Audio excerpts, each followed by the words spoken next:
Incomplete. The 20, 10, touchdown, Carolina. Kelvin Benjamin on his way to a monster game, 3 first-half touchdowns. And the Panthers are able to grow their lead. So not only is that his 3rd touchdown catch of the game, he's done it here in the first half. I'm not sure defensively what they're going to come up with to slow him down, because already we're seeing him run past, over, through guys in order to make these catches. And being able to try and shut him down at this stage of the game, it's going to take a lot of effort, so maybe it'll open things up for some other people. Well, they better figure something out, and soon. And this one through the uprights and good. Well, it wasn't a one-play drive, but I think they'll take it. The scoring summary, 2 plays and into the end zone. Gano now following the touchdown here to kick it away. Martin will return. And they're going to start this drive in pretty good shape as they get it up past the 30. And now out come the Patriots. And with this deficit, you can't have too many more drives like the last drive where you had to punt it away. You know what I would tell my offense right here? The punter doesn't exist, guys. He doesn't even exist. He's not a team anymore. I just cut him, all right? So you've got to go out and create some offense for us here and give us some points. No way does that guy get on the field on this drive. Poor punter. Yeah, it wasn't his fault. But, hey, listen, there's got to be casualties at times. We're trying to win a game.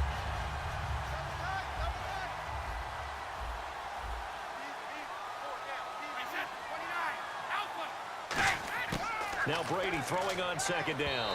And his throw here's incomplete. Gronkowski the intended target. And that takes us from 2nd to 3rd down.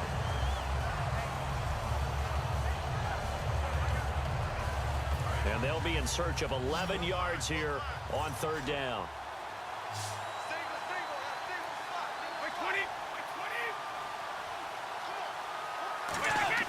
Working from the gun, it's Brady.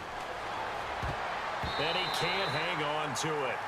Nearly picked. He's known for his hands defensively. But instead it just brings up 4th down. Well, they've had a pretty frustrating first half here offensively, and that just continued there with that incompletion. Yeah, definitely frustrating for them, but heartening for the other guys. Those stop troops, they're enjoying things right now because they've made it very difficult for them throughout the half. This is away and a very good kick angled for the sidelines. And this will be out of bounds. Now it's a question of where they'll mark it. And they'll say it crosses at the 11-yard line. The Panthers offense here, they get ready to head back on the field. And they were able to punch it in the end zone last time. They'll be looking to do that again here for the defense. Obviously, they'll be looking to stop them from punching it back in the end zone. It always is punch, counter punch, isn't it? And which team has the advantage? Well, let's just go back. Last time on offense, they rolled downfield, got into a good rhythm. You can see a little more bounce in and out of the huddle. You can see the sideline really get into the game. So defensively, you're thinking to yourself, how do we take that away from them? How do we get the advantage back? Let's see what they come up with. I think pressure is always the first way to go. You love pressure. I love it. We'll see if they dial it up this drive. Still 9 yards to go on 3rd down. I guess they figure with a guy who is that hot downfield, who knows how to get the ball into the end zone, you throw it up and give him every opportunity, even though that one fell incomplete. Yeah, he's already been in the end zone multiple times, trying to target him again deep there, but unsuccessful. So much of the game today, we're looking for hybrid players, guys who can do a combination of jobs. And anyone who plays a strong safety position, now more than ever, is a hybrid type player. Half defensive back that covers passes and half linebacker that makes tackles. We just saw the linebacker make that play. So certainly an interesting call there to go for it. And now possession's going to go over with a football at the 20-yard line. Now the Patriots offense, they work their way back out onto the field.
And they're coming off a 3-and-out, my friend.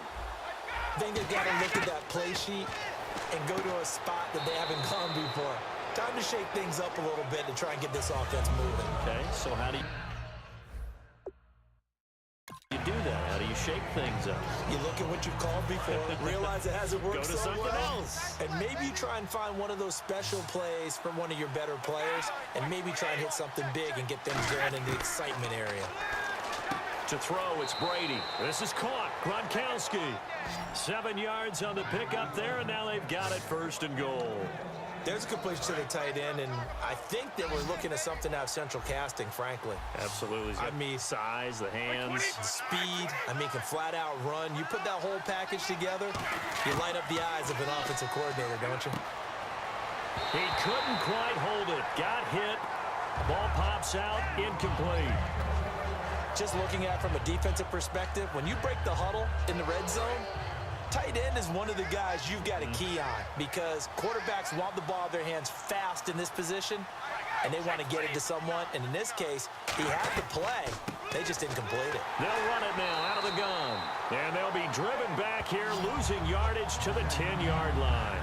It's a loss of 2, now 3rd down. With the struggles we're seeing up front for the offense today, they've got to think about changing up their play calling. Some screens, some draws, some quick-hitting plays in order to try and supplement the run game. You don't totally abandon it, but you try and give it a little bit of help.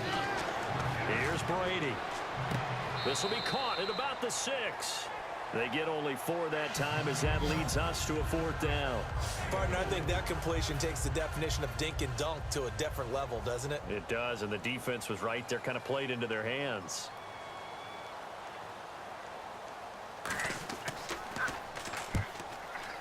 And the 10-year vet knocks it through the goalpost, and the drive will wind up yielding 3.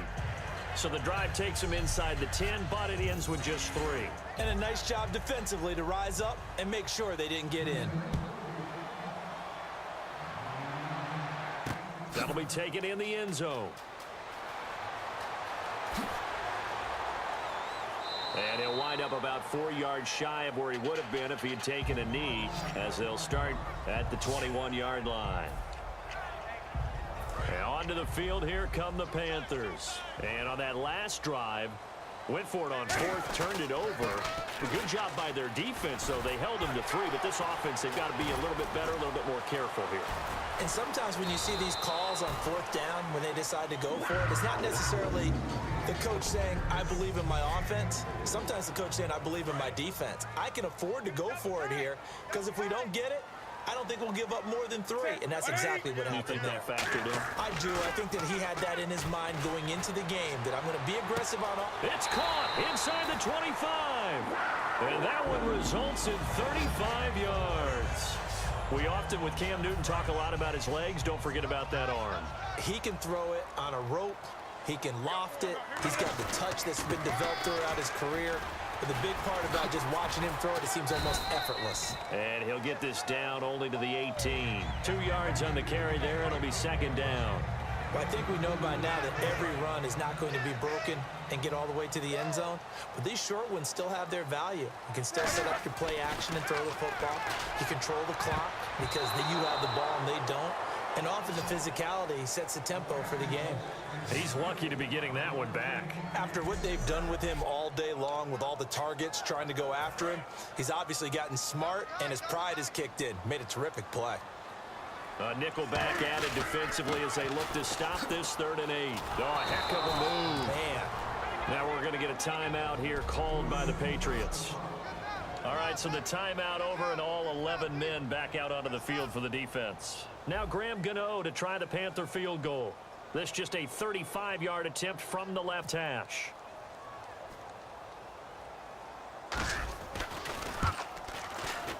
And it's a wobbler, but he does get it to go as it creeps over the bar. And that will make this now an 18-point ball game. Ooh, so a little bit of an exhale after that one for the head coach. That looked like a mishit maybe of some sort, but he managed to get it over the bar. I almost wonder if someone got a finger on it because it was a pretty atypical kick from a guy of his caliber. And they'll be set up pretty nicely here as they have it up to the 35-yard line. Now comes the New England offense to see what they can do this time. And last time they got 3 points, but it was a chip shot field goal. And when you go to the sideline after a chip shot field goal, maybe the offense not too happy. It's a balancing act, isn't it? Because you're exactly right. They're none too pleased that they didn't punch it in for 6 points. But they also have to remember they did put points on the board. 3 points is 3 points. And in this league, you take points when you can get them.